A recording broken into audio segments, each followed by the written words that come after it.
একাদশ অধ্যায় বিশ্বরূপ দর্শন আমরা দেখলাম, তাই না? একাদশ অধ্যায়ের লাস্ট দুটো শ্লোক আর কি, 54 আর 55, এই যেন বলতে গেলে পরের যে অধ্যায় আরম্ভ হবে ভক্তিযোগ, তার যেন একটা ইন্ট্রোডাকশন হয়ে গেল। কারণ দ্বাদশ অধ্যায় আরম্ভ হচ্ছে এরকম, এবং সতত যুক্তায়, এই রূপে, এইভাবে। কোন ভাবে? এই যে শেষ দুটো শ্লোকে উনি বলেছিলেন, ভক্ত্যা তো অনন্যয়া শক্যা অহমেব বিদোর্জুনা জ্ঞাতুম দ্রষ্টুম চ তত্ত্বেন প্রবেষ্টুম চ পরন্তপ। ভগবানকে জানা, তার সম্পর্কে সমস্ত বিষয়বস্তু সংগ্রহ করে তাকে জানবার চেষ্টা করি আমরা। এই যে ভগবান দ্বিতীয় অধ্যায় থেকে যে আরম্ভ করেছিলেন, তার কথা অর্জুনকে ভালো করে বুঝাতে, সেটা হলো জ্ঞাতম। আর একাদশ অধ্যায়ে তিনি কিন্তু দ্রষ্টুম, তাকে দর্শন করলেন। তিনি তার যে স্বরূপটা তিনি দর্শন করলেন। বলতে গেলে একাদশ অধ্যায়ে আর কি গীতার যে পরম সার বস্তু যেটা, সেটা একটা চরম অভিজ্ঞতা। কিন্তু যেমন অর্জুনের হলো, আমাদেরও কিন্তু তার সম্পর্কে যে সমস্ত জ্ঞান আমরা অর্জন করলাম, কর্মযোগে, জ্ঞান যোগে, ধ্যান যোগে, জ্ঞান বিজ্ঞান যোগ থেকে তো দ্বিতীয় শতক তো আরম্ভ হয়েছিল। এই দ্বিতীয় শতকের বৈশিষ্ট্যটা কি? 7th চ্যাপ্টার থেকে আরম্ভ করে 12টি, এই যে ছটা ভগবত গীতা কিন্তু 3টে শতকে পরিপূর্ণ। প্রথম 6টা অধ্যায় কিন্তু অর্জুন কেন্দ্রিক ছিল, মানব কেন্দ্রিক। মানুষের বিভিন্ন সমস্যা, সেই সমস্যাগুলো কেমন ভাবে তাকে মোকাবিলা করতে হয়, কেমন সেই সমস্যাকে পরিহার করা যায়, ইত্যাদি ইত্যাদি। সে পুরো 6টা অধ্যায় কিন্তু অর্জুন কেন্দ্রিক ছিল, তার যে সমস্যার কথা হলো। আর 7ম অধ্যায় থেকে 12টি অধ্যায় পর্যন্ত এই 6টা অধ্যায় কিন্তু ভগবত কেন্দ্রিক। কেমন ভাবে তাকে আমরা পেতে পারি, তার সম্পর্কে যত সমস্ত জ্ঞান বিজ্ঞান যোগ থেকে আরম্ভ করে ভগবান জ্ঞাতম, তার সম্পর্ক সমস্ত ভাগবতী জ্ঞানটা তিনি আমাদের দিলেন। আর শেষে তার ক্লাইম্যাক্স বলতে গেলে চরম আমরা একাদশ অধ্যায়ে পেলাম। তাকে দর্শন করল, তার বিশ্বরূপ, কেমন ভাবে তিনি সমস্ত জগৎকে পরিব্যাপ্ত করে তিনি, আমরা শুধু পড়ি অনরণীয়ান মহত মহিয়ান, সেটা কেমন ভাবে অর্জুন দর্শন পর্যন্ত করতে পেরেছে। এটা সাধারণ দর্শন তো নয়, তার দিব্য দর্শন, দিব্য রূপ, তাকে দর্শন করা তিনি পারছিলেন না। কিন্তু চর্ম চোখ দিয়ে ভগবান তো বলে দিলেন পশ্চিমে বার্তা, কিন্তু উনি বললেই বাকি অর্জুন তো একেবারে চারিদিকে শুধু তাকাচ্ছেন, কিছু বুঝতে পারছেন না, কিছু দেখতে পাচ্ছেন না। সঙ্গে সঙ্গে তিনি দিব্য দৃষ্টি প্রদান করলেন, দিব্য চক্ষু প্রদান করলেন, তাই না? দদামি দিব্যং চক্ষুম, সে ভগবত কৃপায় পাওয়া সে দৃষ্টি, সে দিব্য দৃষ্টির দ্বারা তিনি তাকে দেখতে পেলেন। বলতে গেলে বলুন 11 অধ্যায়ের পরে আর কিছু জানবার আছে? তিনি তাকে সাক্ষাৎ ভাবে দর্শন করলেন। শুধু দর্শন করলেন শুধু তা না, পারছে না কিন্তু আর বেশিক্ষণ দেখতে। তিনি বললেন, না না, তুমি এবার সংহার করো, আমি পারছি না। যে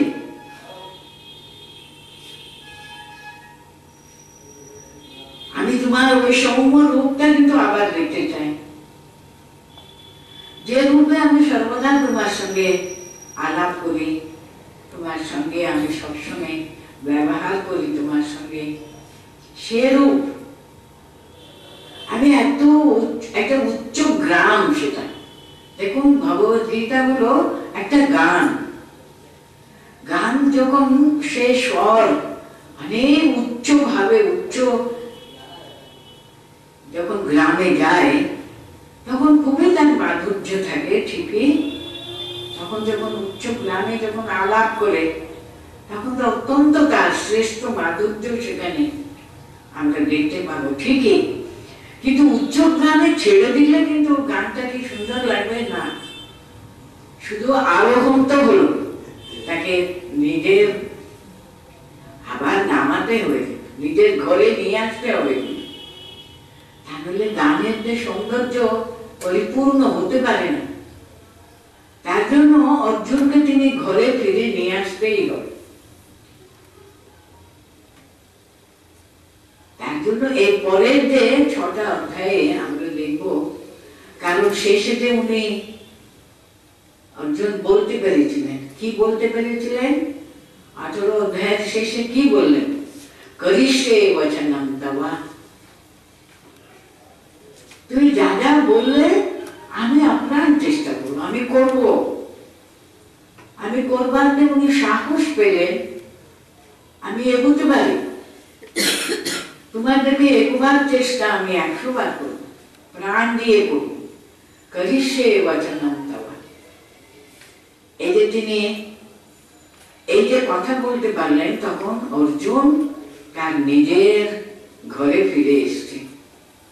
তিনি সুস্থ আছেন, তখন শান্ত আছেন, শান্তভাবে বলতে পারলেন, আচ্ছা আমি করব। কিন্তু তাকে যদি ছেড়ে দিতেন উনি দর্শনের পরে, তিনি কিছু বুঝতে পারতেন না। কারণ কিছুক্ষণ পরে বুঝতে পারতেন নিজের কতটুকু সামর্থ্য কত। দেখলাম এখানে বলছেন, দেখুন শেষ দুটো শ্লোকে, ভক্ত্যা তো অনন্যয়া শক্য আহমেব বিদোর্জুন, ভক্তি পরিপূর্ণ ভক্তির দ্বারা তাকে জ্ঞাতুম দ্রষ্টুম, শুধু তা না, তত্ত্বেন প্রবেষ্টুম চ পরম, জানা হলো,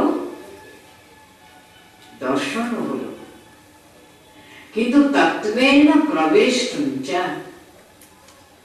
ভিতরে প্রবেশ করতে হবে। সে প্রবেশটা কেমন করে সাধিত হবে, কেমন করে সে প্রবেশ করা, তার সঙ্গে ভিতরে তদাকারিত হয়ে মিশে যাওয়া, একাকার হয়ে যাওয়া, সে প্রবেশের জন্য দরকার আর 6টা অধ্যায়। সে প্রবেশটা কিন্তু সম্পূর্ণভাবে করা যায় ভক্ত্যা তো অনন্যয়া, অনন্যা ভক্তির দ্বারাই সেটা সাধিত হয়। এটা করবার জন্য তিনি এই যে দুটো শ্লোক, মত কর্মকৃত মত পরম মত ভক্তঃ সঙ্গবর্জিতঃ নির্বৈরঃ সর্বভূতেষু ইয়া সা মামেতি পয়ঃ, ওই হলো সাধনার পথ। কিভাবে এগুতে হয়? সমস্ত কাজ কর্ম যা করি আমরা, যা চিন্তা করি, কায়া বাচা মনসা, সমস্ত কিন্তু অনন্যয়া ভক্তি। ভগবান ছাড়া, ভগবত কথা ছাড়া, ভগবত চিন্তা ছাড়া, ভগবানকে সম্পূর্ণভাবে নিজের সমর্পণ করে দেওয়া ছাড়া সেটা কখনো কিন্তু সাধিত হতে পারে না। সে অনন্য ভক্তি কেমন ভাবে অর্জন করা যায়, তার জন্য এই ভক্তির কথাটা তিনি বুঝাবেন। তার জন্যই 12 অধ্যায়ের ধর্মকৃত মত পরম, তিনি আমার জীবনের পরম শ্রেষ্ঠ বস্তু বলে তিনি, তাকে পাওয়া, তার সান্নিধ্য লাভ করা, তার সঙ্গে তদাকার কাহিত হয়ে যাবে, তিনি কিন্তু আমাকে প্রাপ্ত হবেন। এই ভক্তি যোগে কিন্তু সে ভক্তির কথা, অনন্যা ভক্তির কথাই বর্ণনা করা। তার জন্য বলছেন এখানে আরম্ভ হচ্ছে এবং, আগে এবং এর কথা বুঝাবার জন্য আগের অধ্যায়ের একটু সূচনা করা হলো। এবং সতত যুক্তায়ে ভক্তাস্ত্বাম পরিউপাসতে এচা अपि अक्षरम अव्यक्तम तेषां के योगवित्तमाः। अर्जुনের প্রশ্ন, যখন সে পরম তার রূপ তিনি দর্শন করলেন, তারপর অর্জুনের মনে এই প্রশ্নটা জেগেছে। কি প্রশ্ন? এই যে এইভাবে তুমি যে বললে অনন্যা ভক্তির দ্বারা তোমাকে জ্ঞাতম দ্রষ্টুম প্রবেশতুম চ পরন্তপ, এইভাবে সর্বদা তোমার সঙ্গে যোগযুক্ত হয়ে যে ভক্ত তোমার আরাধনা করে থাকেন, কিন্তু এ চা অপি অক্ষরম অব্যক্তম তেষাং কে যোগবিত্তমাঃ। কিন্তু যারা তোমাকে নিরাকার নির্গুণ, এই যে তুমি সমস্ত জগৎকে পরিব্যাপ্ত করে আছো, এই রূপটা তো সবাই ধারণাও করতে পারে না। কিন্তু তারা রূপের দিকে যাবে না, তারা যে সর্বব্যাপী, সে অক্ষর, সে নিরাকার নির্গুণ পরম ব্রহ্ম, তিনি সমস্ত রূপের ঊর্ধ্বে, তিনি সমস্ত কিছুর পিছনে, তিনি একেবারে অক্ষর ব্রহ্ম রূপে তিনি রয়েছেন। সেই জ্ঞান মার্গী যারা সবসময় নিরাকার নির্গুণ পরব্রহ্মের আরাধনা করে, একজন হলেন তোমার এই যে অচিন্ত সে রূপ, তাকে পরম অত্যন্ত স্নেহ, মানে কত ভাবে তাকে ভজনা করা যায় তো ভক্তির দ্বারা।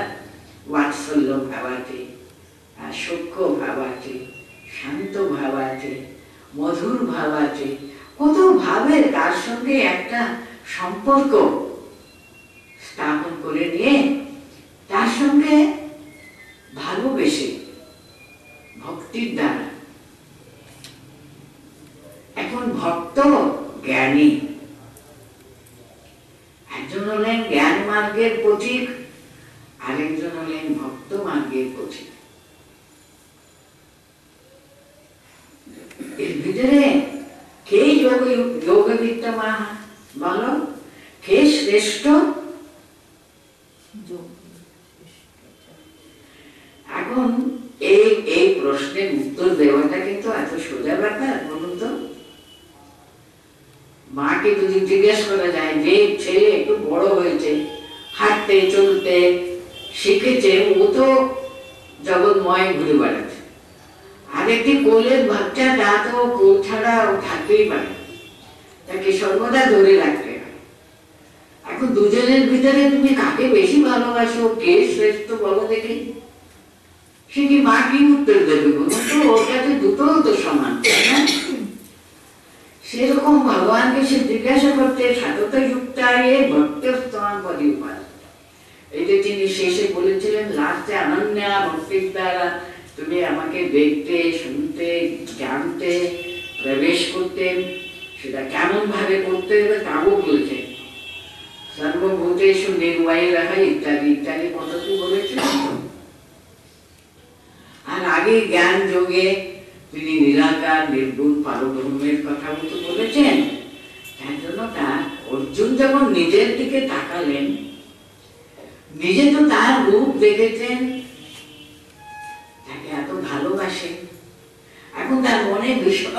জানতে ইচ্ছা করে তিনি যে কেমন ভাবে তাকে শ্রীকৃষ্ণকে তার প্রিয় সখা সেইভাবে আনন্দ করতেন। হে যাদব, হে কৃষ্ণ, কত কি তিনি এখন ভয়ে তাকে জিজ্ঞাসা করলেন না, আমি তোমাকে না জেনে তোমার এসব মহিমা, তোমাকে হে যাদব, হে কৃষ্ণ ইত্যাদি ইত্যাদি কত কি ঝগড়া করেছি, কত কথা শুনিয়েছি তোমাকে, এসব বলেছিলেন। তো এখন মনে হচ্ছে কোনটা ভালো?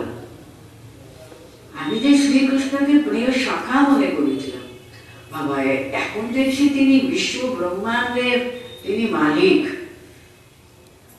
এখন তো ভয় পাচ্ছেন তিনি, তাকে আর কি ওরকম হে যাদব, হে গোবিন্দ, হে কৃষ্ণ এরকম ডাকা যায় নাকি? এই রূপটা দেখার পরে উনি বুঝতে পারছেন না আমি কি এগুলাম না বেজুলাম, কোনটা শ্রেষ্ঠ বলো দেখি। আমি এতদিন ধরে তোমাকে ভালোবেসে আমার প্রিয় সখা মনে করেছিলাম, সখা কৃষ্ণ আর পরব্রহ্ম স্বয়ং সেই বিশ্ব ব্রহ্মাণ্ডকে তিনি পরিব্যাপ্ত করে রয়েছেন এই কৃষ্ণ। এই যে ভক্তি মার্গ আর জ্ঞান মার্গের মধ্যে, ভক্ত আর জ্ঞানের মধ্যে কে শ্রেষ্ঠ? ভগবানের উত্তর, ময়া বিশ্ব মনো এমাং নিত্যযুক্তা উপাসতে শ্রদ্ধয়া পরয়োপেতা তে মে যুক্ততমা মতাঃ। দেখবেন দ্বাদশ অধ্যায়ে সে পরম ভক্তি, অনন্যা ভক্তি, তার কথাটা বিস্তারিত ভাবে ভগবান নিজ মুখে তিনি বলছেন। প্রথম কথা হলো ময়ি মনঃ আবেশ্য, তার সমস্ত মন আমারে উনি সম্পূর্ণ দিয়ে দিয়েছেন। আমি তার মন থেকে আবেশিত হয়ে অধিকার করে রয়েছি, আমি ছাড়া তার মনে আর কিছুই নেই। যাহা যাহা দৃষ্টি পড়ে তাহা তাহা নিস্তর করে তার কাছে। হ্যাঁ, সব জায়গাতে তিনি যেখানে যেখানে তার দৃষ্টি সেখানে তিনি ভগবান ছাড়া আর কোনো দুই তার কাছে নেই, সব এক। তাকে তিনি সর্বত্র দর্শন করেন। নিত্যযুক্তা উপাসতে মাম নিত্যযুক্তা শ্রদ্ধয়া পরয়োপেতা উপাসতে তে মে যুক্ততমা মতাঃ। দেখুন কেমন স্বতঃস্ফূর্ত ভাবে ভগবান এক কথায় প্রথম এই কথাটা উচ্চারণ করে দিলেন। এখানে কিন্তু তিনি আর দ্বিতীয় চিন্তাও করেন, সঙ্গে সঙ্গে তার ভিতর থেকে উত্তরটা দিয়ে দিলেন। দিয়ে তার সমস্ত মন, পাঁচকে বাঁধানো মন সব আমাকে দিয়ে দিয়েছে, আর আমার সঙ্গে সে সদা সর্বদা যুক্ত হয়ে আছে, সদা সর্বদা সে যুক্ত হয়ে আছে। দেখুন ভগবান শ্রী রামকৃষ্ণের কথা আপনারা সদা সর্বদা পড়েন, চিন্তা করেন বলে ওখান থেকে আমি উদাহরণ তুলে ধরছি আর কি। যাকে দেখতেন উনি, সে যাকে পচিতা বলবে নাকি কত কি বলবে, অথচ ঠাকুর কি দেখছেন, মা তুমি মা এখানে এরকম আছো, এই রূপে আছো মা, মানে মা কত রূপে তার সামনে আছে। আমরা তো মাকে দেখি না, আমরা শুধু ওই যে যা যা রূপে আমাদের সামনে দেখতে পাই আমরা তাই দেখি, তাকে তা দেখি বলে তো কাউকে আমরা ভালো লাগে, কাউকে ভালো লাগে না, কাউকে ভীষণ বিদ্বেষ করি, ঘৃণা করি, কত কি আমাদের মনে ওঠে। কিন্তু ঠাকুর বলছেন কি, মা তুমি মা এখানে এরকম আছো, মা তুমি এখানে এরকম করছো। মা ছাড়া উনি যতই সে ঘৃণ্য ব্যক্তি হোক না কেন, উনি শুধু তার ভিতরে তার মাকেই দেখছেন, ভাই এরূপে সর্বত্র শুধু মাকে তিনি দর্শন করেন, মা ছাড়া আর কোনো। তিনি মানবী রূপে কত ভাবে কত রূপে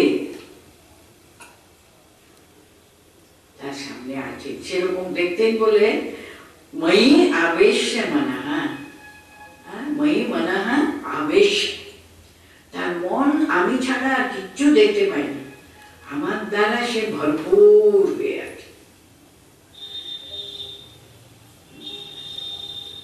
আর শ্রদ্ধয়া পরয়োপেতা নিত্যযুক্তা উপাসতে, সে পরম শ্রেষ্ঠ শ্রদ্ধা, যাকে আমরা অত্যন্ত ভালোবাসি, শুধু ভালোবাসা পাত্র না, পরম শ্রদ্ধেয়, তাকে অন্তর থেকে শ্রদ্ধা করি। আর আমার সঙ্গে সদা সর্বদাই কিরকম শ্রদ্ধা যুক্ত হয়ে নিত্য যুক্ত হয়ে আছে আমার সঙ্গে, সেইভাবে উপাসনা করে। এ মাম উপাসতে, নিত্যযুক্ত হয়ে এই মাম উপাসতে, যে আমাকে উপাসনা করে, পূজা করে, সর্বদা সেইভাবে চিন্তা করে, তে মে মতাহ যুক্ততমাহ, আমার মতে তারাই হলো সর্বশ্রেষ্ঠ, তারাই সর্বশ্রেষ্ঠ। উনি বলছেন কে যোগবিত্তমাহ, তোমার সঙ্গে যোগ যুক্ত হয়ে আছে, কে বলতো? জ্ঞানী না ভক্ত। কিন্তু তা বলে উনি জ্ঞানীকে কি ছোট করে দিচ্ছেন? সঙ্গে সঙ্গে তিনি এটা বলে ফেলেন, এটা স্বতঃস্ফূর্তভাবে বলে ফেলেন। তারপরে কিন্তু বলছেন, মানে যে অক্ষর পরব্রহ্মকে উপাসনা করেন সে কিছু কম না। কেন উনি প্রথম এই কথাটা বললেন সেটা তো আপনারাও ভগবান শ্রী রামকৃষ্ণের মুখে বারবার শুনেছেন, কলিযুগে ভক্তি যুগ। এই যুগের জন্য কিন্তু প্রেসক্রিপশন হলো ভক্তি যুগ। সাধারণ মানুষ রক্ত মাংসের শরীরের সঙ্গে যুক্ত আর কি, আমরা দেহদারী মানুষ, আমরা দেহকে কিন্তু এত সহজে ভুলতে পারবো না। তো আমাদের দেহাত্ম বুদ্ধি সদা সর্বদা, বলুন তো সারা দিনে আমরা কতক্ষণ আমি শরীর নয়, আমি শরীর নয়, মন নয়, বুদ্ধি নয়, এই যে অহং বুদ্ধি, তাও আমি নয়, আমি সেই সত্যির আনন্দ স্বরূপ, কতক্ষণ আমরা ওরকম চিন্তা করতে পারবো?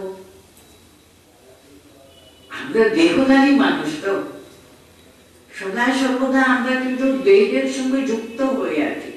একটু কোথাও কিছু শরীরের কোথাও একটু লাগলো, সেটা সর্বদা বিশেষ করে জপ করতে বসবো, ভগবানকে চিন্তা করব, উচ্চ চিন্তা করব বলে আমরা আমাদের ইন্দ্রিয়গুলোকে সংযম করে বসে থাকলে তখন এই ফুট উঠতে থাকে, এখানে খুব ব্যথা, খুব কষ্ট হচ্ছে, কিন্তু সেই কষ্ট সেটা অধিকতর হয়ে যায়, কারণ দেহধারী মানুষ কিনা। যদি এবার দেহ থেকে একটু মনটা উঠাবার চেষ্টা করে, মন হতে পারে সে মনে কোথায় কি একটু আঘাত লেগেছে, কে একটু আমাকে কেমন করে তাকালো, কথায় সুরটা কেমন একটু উঁচু হয়ে গেছিল, তা মনের ভিতরে সেই সময় মনে পড়ে গেল, ওই এমন করে আমার দিকে তাকিয়ে কথা বলুন না, অসহ্য ব্যাপার। দেখুন, না শরীর না মন দুটোই প্রধান আমাদের। শরীর থেকে যদি বা একটু মন উঠালাম, সে শরীর, মন আর অহং বুদ্ধি এটা প্রচন্ড ভাবে শরীর মনের সঙ্গে যুক্ত হয়েই আছে সর্বদা। এই ছাড়িয়ে মনটা উপরে উঠিয়ে সচ্চিদানন্দ শিবোহম, সচ্চিদানন্দ শিবোহম, সচ্চিদানন্দ শিবোহম, সেটাকে আমরা কখনো ভাবতে পারি বলুন তো? দেহধারী মানুষ। আমি শুধু আমার মনে পড়ে গেল এই কথাটা বলতে, আমাদের প্রথম প্রেসিডেন্ট ভারতীপ্রাণা মাতাজি, ওনার যেদিন শরীর চলে গেল, আমি তার কাছে ছিলাম বলছি আর কি।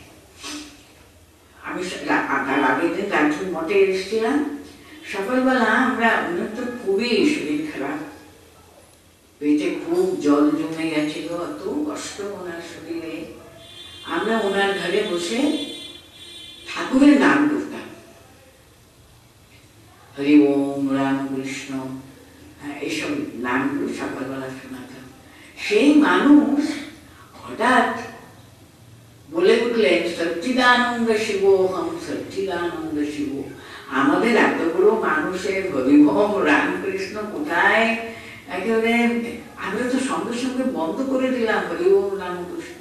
তখন মা কি সুন্দর ভাবে সচ্চিদানন্দ শিবোহম, সচ্চিদানন্দ শিব।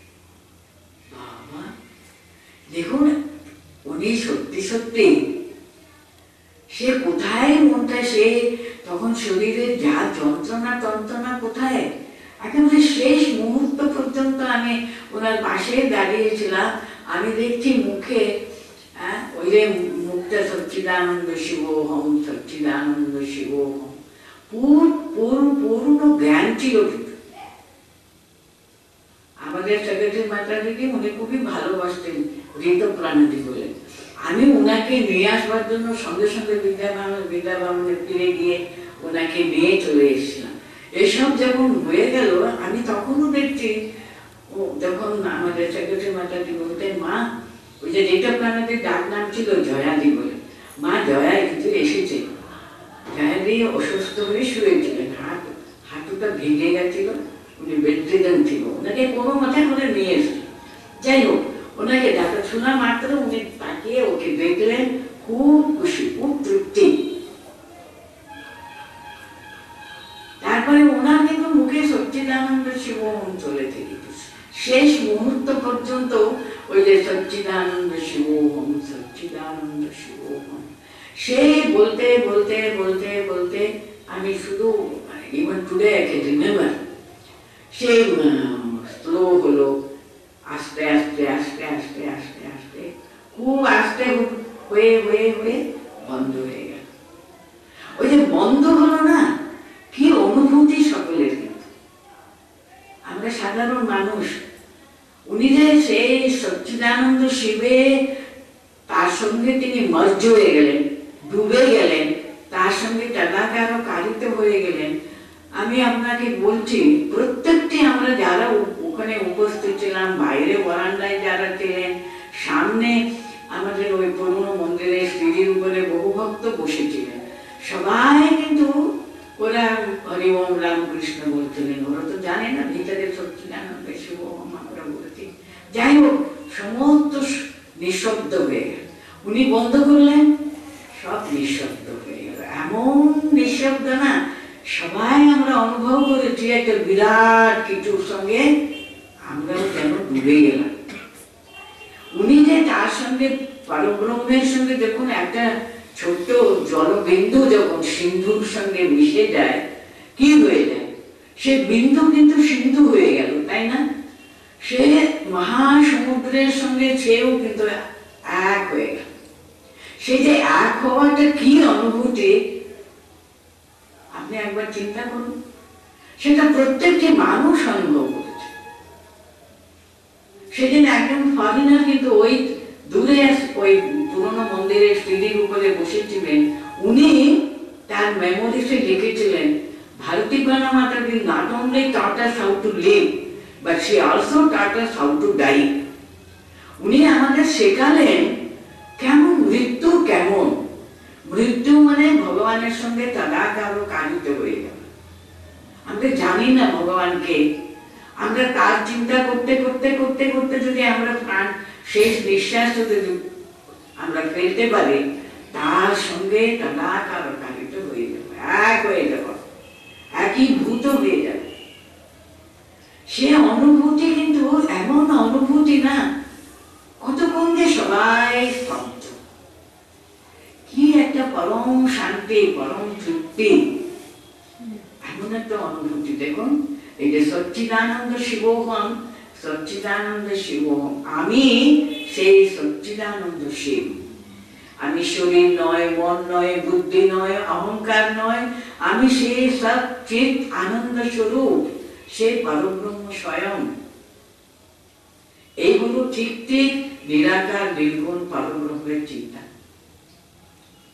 তিনি যে সন্ন্যাসী নিয়ে পরব্রহ্মের চিন্তা সর্বদা করেছেন।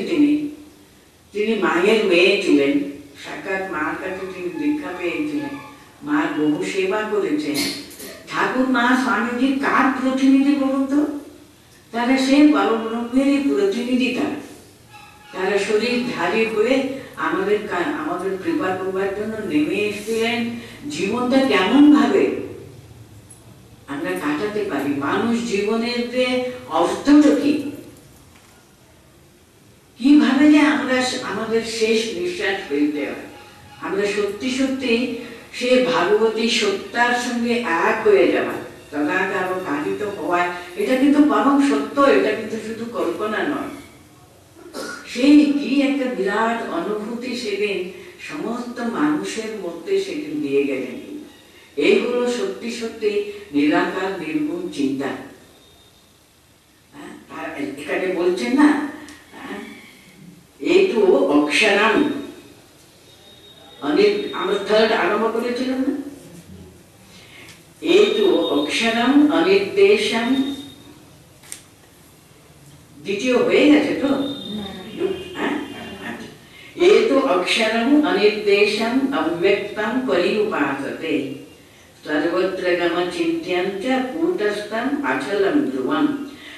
তৃতীয় এবং চতুর্থ কিন্তু একসঙ্গে পড়তে হবে, জানেন? দুটো একসঙ্গে মিললে কিন্তু ঠিক ঠিক ভাবে আমরা একটা অর্থ পাবো। এই তো কিন্তু যারা অক্ষরম অনির্দেশম অব্যক্তম পরিউপাসতে, ওটা কেমন করে করতে হয় সেটা কিন্তু পরের শ্লোকে আছে। আমি সপ্তাহে দুটো একসঙ্গে পড়ে নিই। সর্বত্র গমম অচিন্ত্যং চ কূটস্থম অচলম ধ্রুবম সংনিয়ম ইন্দ্রিয়গ্রামম সর্বত্র সমবুদ্ধয়ঃ ते प्राप्नुवन्ति मामेव सर्वभूतहिते रताः। এই দুটো শ্লোকটা আমরা একসঙ্গে পড়লে ঠিক ঠিক আমরা মানে বুঝতে পারবো। আমি এখন একসঙ্গে এর মানেগুলো বুঝাই।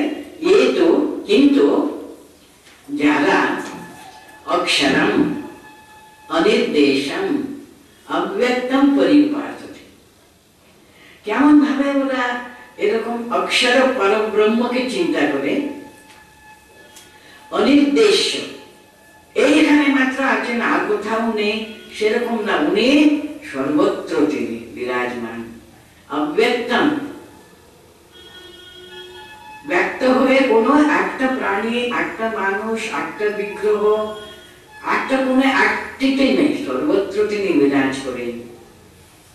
সেটা করবে কিরকম? তারা কিন্তু সর্বত্র সমবুদ্ধয়ঃ সর্বভূত হিতে রতাঃ ইন্দ্রিয় গ্রামম সংযম্য সর্বত্র গম অচিন্ত্যং চ, সর্বব্যাপী তিনি। তাকে শুধু চিন্তা করে, আমি চিন্তা করলাম, ওকে বুঝে নিলাম, তিনি অচিন্ত রূপ। তিনি চিন্তা কত গভীর গভীর গভীর গভীর না হলে তাকে চিন্তা, আমাদের চিন্তারও তিনি বাইরে। আমরা চিন্তা করে যেটুকু লিমিটেড মনে করি, তিনি কিন্তু আনলিমিটেড, তারও বাইরে তিনি বিশাল। অচিন্ত্যম কূটস্থম অচলম ধ্রুবম, তিনি একেবারে অচঞ্চল অচল, আর তিনি হলেন ধ্রুবম, পরম সত্য তিনি, পরম আধার তিনি। তাকে এরকম যারা না, তারাই কিন্তু তাকে, ওরা কিরকম করে ওকে পাবে? সর্বত্র সমবুদ্ধয়ঃ। দেখুন ভগবানকে আমরা, উনি সর্বত্র গমম অচলম ধ্রুবম, সর্বব্যাপী, এসবগুলো আমরা মুখে বলবো, অথচ আমরা বৈষম্য করবো মানুষে, প্রাণীতে, এই ওকে ভালোবাসবো, একে কম ভালোবাসবো, একে আমি বিদ্বেষ করবো, একে দু চোখে দেখতে পারি না। কত রকমের আমাদের মনের ভাব, কত তারতম্য আছে, তাই না বলুন? কিন্তু সর্বত্র আমি তাকে দেখছি। ঠাকুর বললেন, মা তুমি এখানে এরকম আছো মা, কিন্তু উনি দেখছেন মাকে, কিন্তু মা এই রূপে ওনার সামনে, মা ওই রূপে ওনার সামনে, কিন্তু উনি দেখতে পাচ্ছেন মা কিন্তু এসব নাটনা করে যাচ্ছেন। কখনো এই রূপে দর্শন দিচ্ছেন, কখনো ওই রূপে দর্শন দিচ্ছেন। কিন্তু মা, উনি মাকে কত মানে ড্রেস পরিবর্তন করে করে করে করে কত ভাবে তিনি তার সামনে নাটক করে যাচ্ছেন। অথচ তিনি মা, উনি ভালো করে যান। যেমন আমরা নাটক দেখতে গেলে আমরা জানি কে এসব অ্যাক্টিং করছে, আমরা জানি দেখো উনি কি সুন্দর অ্যাক্টিং করছেন না, কিন্তু আমি জানি উনি কে, উনি এরকম অ্যাক্ট করে যাচ্ছেন। আমরা যদি ভগবানকে এরকম ভাবে পরম সত্য রূপে জেনে ফেলেছি, উনি এই তার জন্য আমি ওকে ওই নাটকে কি অ্যাক্ট করছে তাতে কি আমি ওনাকে হেল্প করতে যাবো, তা তো নয়। আমি তো খুশি হচ্ছি, বাবা এই মানুষ এরকম করে নাটক করতে পারে, এত তার কৌশল, নটনার্থে কত কৌশলতা দেখাচ্ছে ও। এরকম যেমন আমরা পরম সত্যকে জেনে নিয়েছি, জেনে নিয়ে বলছি দেখো উনি কি সুন্দর অ্যাক্টিং করছে, ওই রকম ভাবে যদি আমরা কোনদিন ভগবানকে বুঝবো বলুন তো? ওই ভগবতী সত্তা এই রূপে ওই রূপে এই রূপে কত রূপে নাটক করে যাচ্ছে,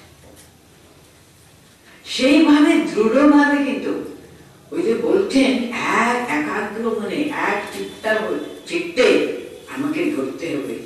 সেরকম ভাবে যখন আমরা, তাহলে আমাদের কোনো দুঃখই থাকবে না। ও নাটক করে যদি কত রকমের নটনা করে গেলে আমরা তো সেই মানুষের প্রতি আমাদের ভালোবাসা আরো বেড়েই যাবে, আরো বেড়েই যাবে। বাবা কি সুন্দর, কি অপূর্ব তার নাটক করবার কৌশলটা কত বেশি। এরকম ভাবে যদি আমরা ভাগবতী সত্তার সঙ্গে কূটস্থ, আমাদের বুদ্ধি এমন ভাবে দৃঢ়, আমরা জানি এটা ভগবানের এই রূপ। আমরা কতবার কত দুঃখ পাই, কত মানুষ আমাদের অপমান করে, তখন কি মনে পড়ে এটা তিনিই দিচ্ছেন আমাকে আমার ভালোর জন্য। শুধু গান করি, আমরা জানি তুমি মঙ্গলময়, সুখে রাখো দুঃখে রাখো, গানই করি, পরে খুব ভালো লাগে, দেখো যদি কি সুন্দর লিখেছেন।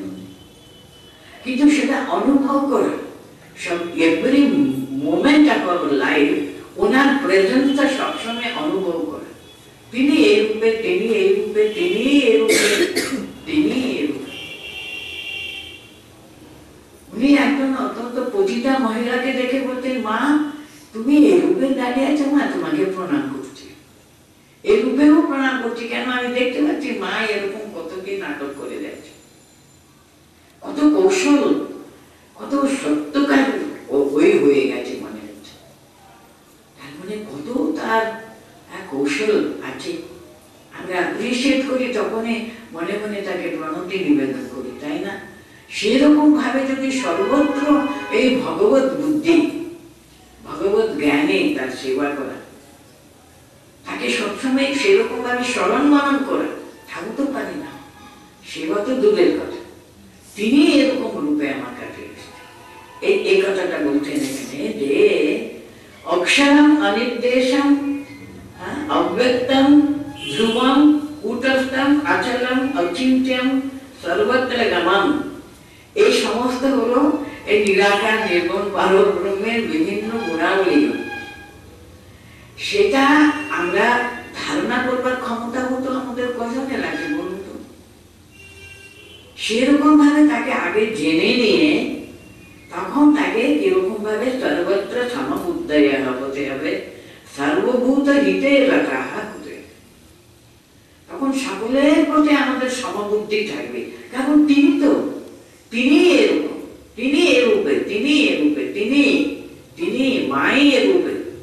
সেই জ্ঞানটা একেবারে পাশিকে পাঠানা সর্বদা জাগ্রত থাকে মনে। আর তখন কি হবে? সর্বভূত হিতে রাখা হবে, ওই ওদের হিত ছাড়া, ওদের মঙ্গল চিন্তা ছাড়া আর তো কোনো চিন্তা তখন মনে আসবে না। তো সর্বভূত হিতে রতা তারা হবেই। তখন ওরা ইন্দ্রিয় গামন সংযম্য, সমস্ত ইন্দ্রিয়কে সংযত করে তাকে ওই রকম ভাবে পাবার জন্য প্রাণপণ চেষ্টা করে যাবে। তারাও কিন্তু মামে বা প্রাপ্তবন্তী, আমাকেই পেয়ে থাকবে। আগে বলে দিলেন, স্বতঃস্ফূর্ত ভাবে বলে দিলেন, ময়্যা বৈশ্য মনো ये मां नित्ययुक्ता उपासते শ্রদ্ধয়া পরয়োপেতা। আমি ভালোবাসি বলে সেখানে এতটুকু কিন্তু শ্রদ্ধার কোনো অভাব থাকবে না, বরং পরিপূর্ণ শ্রদ্ধাতে তার প্রতি প্রাণ দিয়ে ভালোবাসি, শ্রদ্ধাযুক্ত ভালোবাসি। উনি যুক্ততমা বলে দিলেন, বলে দিয়ে কিন্তু যারা অক্ষরম সে ধ্রুবম কূটস্থম অচলম সর্বত্র গমম, তাকে যারা নিরাকার নির্গুণ সে পরব্রহ্মকে উপাসনা করেন, তার সঙ্গে সর্বদা মনটা একাগ্র করবার জন্য সর্বদা কত সাধন ভজনের দরকার, কত যোগ শক্তির দরকার। এত সব সমবুদ্ধি রেখে, সর্বত্র সমবুদ্ধি সর্বভূত হিতে রাখা, তারা কিছু কম না, তারাও আমাকে পরিপূর্ণ ভাবে পাবে। কিন্তু এখানে বুঝাবেন কিছু একটা তফাৎ আছে বলে। কেন আমি বলছি এটা?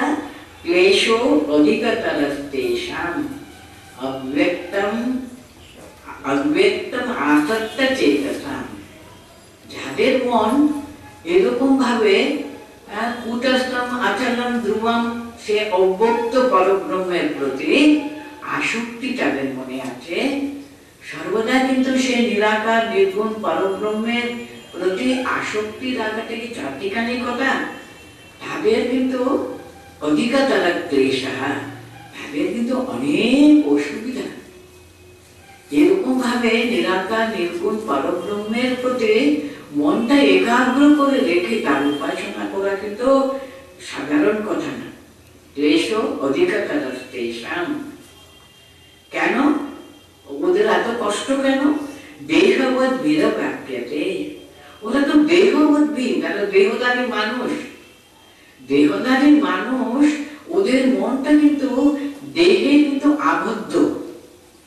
তাদেরকে যদি অন্য কোনো প্রতিমার কথাটা আমরা বলি, দেখো তুমি রামকৃষ্ণকে ভজনা করো, শ্রী কৃষ্ণের ভজনা করো, শ্রী রামচন্দ্রের ভজনা করো, তাদের গুণাবলী তারা পাঠ করবে, রাম নাম করবে, কৃষ্ণ নাম সর্বদা জপ করবে, তাকে এই রূপে ভজনা করবে। আমি দেহধারী, আরেকজন দেহধারীকে আমাকে চিন্তা করতে খুব একটা অসুবিধা হবে না। তাকে কত ভাবে, আমার সন্তানের ভাবে ভালোবাসবে। মায়েদের পক্ষে ভগবানকে সন্তানের মতো ভালোবাসে, মা যে তার সন্তানকে কত ভালোবাসে না, এটা পরিচিত একটা ব্যাপার না। আমার বন্ধু হিসেবে ভালোবাসবে, আমি সখ্য ভাবে ভালোবাসবো না, আমার বাবা, আমার মা, এইভাবে আর কি ওরা 5 রকমের মাধুর্য, সখ্য ইত্যাদি ইত্যাদি, বাৎসল্য ভাগ এসব বলা হয়েছে না। আমাদের মনের মতো করে উনিও দেহধারী, কিন্তু উনি কত শ্রেষ্ঠ, তিনি পরম পুরুষ, তিনি তার কত শ্রেষ্ঠ গুণাবলী। আমাকে ওইগুলো একটু একটু একটু একটু তাকে চিন্তা করতে করতে করতে করতে সেই ভাবটা যদি আমি গ্রহণ করতে পারি, তার মতো হতে হবে না আমাকে, তার জন্য চেষ্টা করা, সেটা চিন্তা করতে দেহধারী মানুষের পক্ষে খুব সহজ। ওদের এত ক্লেশকর নয়। ঠিক চিন্তা ভাবনা করে মনটাকে একাগ্র করাটা খুবই সহজ ব্যাপার, মানে সহজে মনটা একাগ্র করা যায়। এই নির্গুণ নিরাকার পরব্রহ্ম, তখন আমাদের দেহধারী, আমাদের দেহাত্ম বুদ্ধি একেবারে পাশিকে পাঠানো। এই দেহাত্ম বুদ্ধি থেকে মনটা তুলে দিয়ে, আমি শরীর নয়, মন নয়, বুদ্ধি নয়, অহংকার নয়, আমি কিন্তু সেই সত্যির আনন্দ স্বরূপ, আমি যেন সেই আলোর যেন একটা বিন্দু মাত্র, আর তিনি আসলে আলোর আধার তিনি। তাকে চিন্তা করতে করতে করতে করতে করতে আমি সেই আলোর সঙ্গে যুক্ত হবার কোন একটা চান্স থাকে। কিন্তু শরীর সবসময় আমাদের, আমরা সব সময় এক্ষুনি আগে বললাম আমি শরীরের সঙ্গে কত যুক্ত, আমি মনের সঙ্গে কত যুক্ত, আমার অহং বুদ্ধি অহংকারের সঙ্গে সবসময় আমি যুক্ত। ওটা সব সময় আমি কত জন্মান্তর থেকে শুধু এটাই তো চিন্তা করেছি। এত সহজে শরীর মন অহংকার সবকিছু থেকে উঠতে হবে, পারবো কি? ক্লেশতর, ক্লেশ অধিকতরস্তেষাম, কত কষ্ট করতে হবে বলে সে অধিকতর ক্লেশ। বিশেষ করে কলিযুগে ঠাকুর যেমন বলতেন অন্নগত প্রাণ। আমরা পুরাণ গ্রন্থ ইত্যাদি ইত্যাদি পড়ি না, ওরা কত কত চোর ধরে খাওয়া নেই দাওয়া নেই, শুধু হাওয়া খেয়ে থাকতো, শুধু একটু জল পান করে থাকতো। এরকম ভাবে শরীরের ওদের কোনো কিছু, শরীর কোনো ব্যাপারই না, কারণ তারা তো দেহ বুদ্ধি এত প্রবল থাকতো না। কিন্তু এই কলিযুগে অন্নগত প্রাণ। একদিন শিবরাত্রি করে আমরা তারপরের দিন কি অবস্থা আমাদের চিন্তা করুন। আমি বলছি এটা সহজ, এটা তো ফ্যাক্ট আর কি, তা ভুললে চলবে না। তো ভগবান পর্যন্ত বলতেন দেখুন, যারা দেহবদ্বী, যারা দেহধারী মানুষ, তাদের পক্ষে কিন্তু নিরাকার নির্গুণ পরব্রহ্মকে চিন্তা করাটা সহজ ব্যাপার না। অধিকতর ক্লেশাঃ, ওদের বেশি কষ্ট করতে হবে। তার জন্য ঠাকুর বলতেন কলিযুগে ভক্তি যুগ। তাকে ভক্তি করো, ভালোবাসো, তাকে আপন করবার চেষ্টা করো।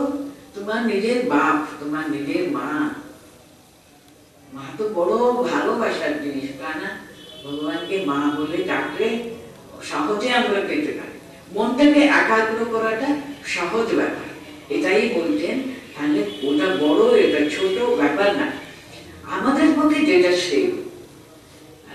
যেমন মা জানে কার পেটে কি সহ্য হয়, ঠিক তেমনি ঠাকুর এই যুগাবতার তিনি বললেন কলিযুগের জন্য ভক্তি শ্রেয়, ভক্তি সহজ সহজ সুবিধা হয়ে গেল। ক্লেশ অধিকতরস্তেষাম অব্যক্তম অব্যক্তাসক্ত চেতসাম অব্যক্তো হি গতির দুঃখম দেহবৎ বেদ ব্যাপ্যতে। দেহধারী মানুষের মুখে অব্যক্ত একটা ব্যক্ত ভাবে উনি এই রূপ নিয়ে আছেন। আরেকটা বলেন সর্বব্যাপী, সর্বত্র গমতিনি, সে সচ্চিদানন্দ স্বরূপ তিনি। তাকে চিন্তা করা এটা বেশি ক্লেশকর।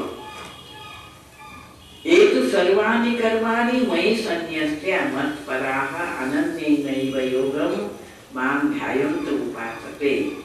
আমি 6th শ্লোকটা পড়ছি। এতু সর্বাণি কর্মাণি ময়ি সন্ন্যস্তে মৎপরাঃ অনন্যেনৈব যোগেন মাম ধ্যায়ন্ত উপাসতে। আবার 6th and 7th একসঙ্গে পড়তে হবে, মানে একসঙ্গে মানেগুলো আছে আর কি। যাই হোক, আমি 6টা আগে বুঝিয়ে দিই, তারপরে 7th থেকে। কিন্তু এইটু মানে কিন্তু সর্বাণি কর্মাণি ময়ি সন্ন্যস্তে মৎপরাঃ। তারা যাই করুন না কেন, যে কাজ করে, ওরা সর্বদা মনে রাখবে আমি তার কাজ করছি, তারই সেবা করছি। মানুষ আমরা দেখুন কায়া বাচা মনসা কোনো না কিছু করতেই থাকি।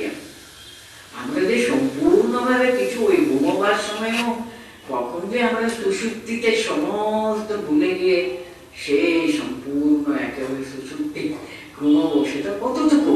তাহলে কত স্বপ্ন কত হতেই থাকে। কিন্তু উনি বলছেন ময়ি সর্বাণি কর্মাণি সন্ন্যস্তে, তার প্রতিটি কাজ, যা কাজ আমি করি না কেন, আমি তার কাজ করছি, তারই সেবা করছি, আর কারোর কাজ আমি করছি না। তো আমি এই যে কাজ করে তাকে তৃপ্তি দিলে বলবো তিনি আমার অন্তরে আছেন, তিনি যেন তুষ্ট হলেন, বাস আমি তুষ্ট, তাকে খুশি করবার জন্য। তার জন্য আমার কাজে আমি এতটুকু অবহেলা করবো না। কেন করবো না? এটা তার কাজ যে করছি, আমি তাকে তো খুশি করবার জন্য করছি, তিনি সন্তুষ্ট হবেন এই জন্য তাকে তার প্রীতত্ব করছে, তার প্রীতি অর্জনের জন্য। আমি রান্না করব, সেখানে আমার ইচ্ছাটা হবে শুধু কি আমি বাবা সর্বাঙ্গ সুন্দরভাবে করব, যারা খাবেন তারা তৃপ্তি করে আনন্দ করে খাবে, সেই আমার ইষ্ট। যখন যে কাজ করছি সে যেন আমার ইষ্টকে তাকে খুশি করবার জন্য তার কৃতজ্ঞ করছি। সর্বাধিকার মানে মই সন্ন্যাসে আমাকে সমর্পণ করে মত পরাহা, আমি তাদের জীবনে সর্বশ্রেষ্ঠ। যা করে ওরা আমার জন্য আমার জন্য আমার জন্য তোমাকে খুশি করবার জন্য। অনন্যৈব যোগেন মাং ধ্যায়ন্ত উপাসতে, সমস্ত মন সদা সর্বদা একাগ্রভাবে আমারই উপরে সম্পূর্ণভাবে তারা সমর্পণ করে রেখেছে। প্রত্যেকটি কাজ যখন আমরা করি এটা যেন আমরা মনে রাখতে পারি, আমরা একে ওকে তাকে না, আমার যে ইষ্ট তিনি, যার জপ করলাম সকালবেলা বসে বসে, যাকে পাবার জন্য চেষ্টা করলাম, তাকে খুশি করবার জন্য এই কাজ করছি। এটা যদি সর্বদা মনে রাখে দেখবো কাজটা আমাদের কাছে বিরক্তিকর হবেই না কোনো, তাকে খুশি। তাহলে দেখবেন অনবরত তার চিন্তাই মনের ভিতরে সর্বদা সর্বদা উঠতে থাকে। তেষাম আহম সমুদ্ধর্তা মৃত্যু সংসার সাগর ভবানী নাচিরাত পার্থ মাইয়া আবেশিত তেজসা। হে পার্থ বলে উনি শেষ করে দিচ্ছেন, এই 7 পর্যন্ত করলে একটা আমরা জিনিসটা বুঝবো। ভক্তি, এই ভক্তি যোগে 20টা শ্লোক আছে। এই 20টা শ্লোকে প্রথম হলো অর্জুনের প্রশ্ন, আর শেষটা হলো উপসংহার, শেষ করে দিচ্ছে, ভক্তির কনক্লুশন দিচ্ছে। বাদ বাকিতে দেখবেন ওই 2 থেকে আরম্ভ করে 7 পর্যন্ত ভগবান ভক্তির কথা, ভক্তি কেন শ্রেষ্ঠ সেই কথাই তিনি বর্ণনা করছেন। তারপরে শ্লোকটা 8 থেকে 11-12 পর্যন্ত কেমন ভাবে এই অনন্য ভক্তি অর্জন করা যায়। এই 7 শ্লোকে বলতেন আহম, যারা এইভাবে তারা সম্পূর্ণভাবে নিজেকে আমাকে সমর্পণ করে রেখেছে। হে পার্থ, আহম মৃত্যু সংসার সাগরা, এই যে সংসার, এটা তো জন্ম মৃত্যু জন্ম মৃত্যু জন্ম মৃত্যু, এই যেন একটা চক্রের মতো ঘুরছে আর কি। এই যে মৃত্যু সংসার যেন একটা বিরাট বড় সাগরের মতো আর কি। এই মৃত্যু সাগরা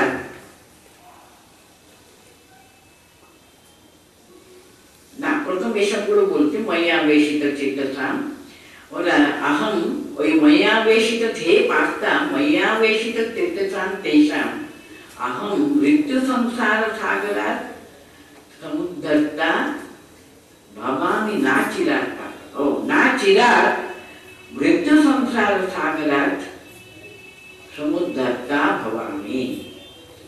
তাদেরকে আমিও কিন্তু শীঘ্রই ওদের উদ্ধার করবার জন্য একেবারে সঙ্গে সঙ্গে ওদের পাশে থাকবো। এই সংসার মানে হলো দেখুন জন্ম মৃত্যু এই চাকা যেন ঘুরতেই থাকবে। এই যেন একটা বিরাট বড় সাগরের মতো আর কি, এর আদি অন্ত নয়। এই সংসার মৃত্যু সাগরে আমি ওদেরকে অচিরাত শীঘ্রই চেষ্টা করবো কি তাদেরকে সমুদ্ধর্তাম ভবামি, তেষাম সমুদ্ধর্তা ভবামি, তাদের আমি উদ্ধার করবার জন্য আপ্রাণ চেষ্টা করব। আমিও তো এগিয়ে যাব। ভগবান তো সর্বদা আমাদের পাশে আছেন। আমরা তাকে কিরকম ভাবে আন্তরিক ভাবে ডাকলে তো উনি এগিয়ে আসবেন। আমরা আমরা যদি মনে করি আমরা বেশ আছি, উনিও বলবেন